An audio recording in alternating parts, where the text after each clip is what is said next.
ఇప్పటి వరకు మీరు చేసిన క్యారెక్టర్స్ అన్నీ కూడా కామెడీ ఎక్కువ పర్సెంటేజ్ ఉండే అండ్ డిఫరెంట్ రోల్స్ చేశారు. బట్ ఈ మూవీలో మీరు హీరోగా ఇంట్రడ్యూస్ అవ్వడం అనేది, మీకు హీరో అంటే కోపం వచ్చేస్తుందేమో మరి.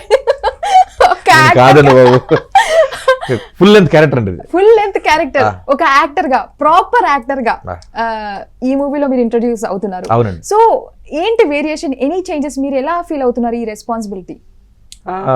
అంటే మామూలుగా వేరే సినిమాలో క్యారెక్టర్, కామెడీ క్యారెక్టర్ అంటే ఒక 10 రోజులు 15 రోజులు ఇచ్చేసి మంచి మనం వెళ్ళి సాయంత్రం వెళ్ళి వచ్చండి. And for the first time హీరోల మీద విపరీతమైన, ఇండస్ట్రీలో ఉన్న హీరోస్ అందరి మీద విపరీతమైన రెస్పెక్ట్ పెరిగిపోయింది నాకు. అంటే వాళ్ళ బాడీ మీద కానీ, వాళ్ళ సినిమాల మీద శ్రద్ధ, వాళ్ళ మెయింటెనెన్స్, ప్రతి సీన్ ఎలా వచ్చింది, ఈ కేరింగ్, మ్యూజిక్ గురించి వాళ్ళ వాకప్ ఇవన్నీ చేసుకొని ఒక సినిమా గురించి ప్రమోషన్, రిలీజ్ వరకు ఇవన్నీ, ఒక సినిమా ఒకవేళ ఒడిదుడుకులు ఉన్నప్పుడు ఎలా వాళ్ళు సస్టైన్ అవుతున్నారు, ఇవన్నీ ఆలోచించాను ఈ సినిమా నేను లీడ్ చేస్తున్నప్పుడు. So such a fantastic experience నాకు ఇది. ఇలాంటి మంచి సినిమాతో కాన్సెప్ట్ రియలిస్టిక్, ఒక యథార్థ నిజ కథతో రావడం చాలా హ్యాపీగా అనిపిస్తుందండి.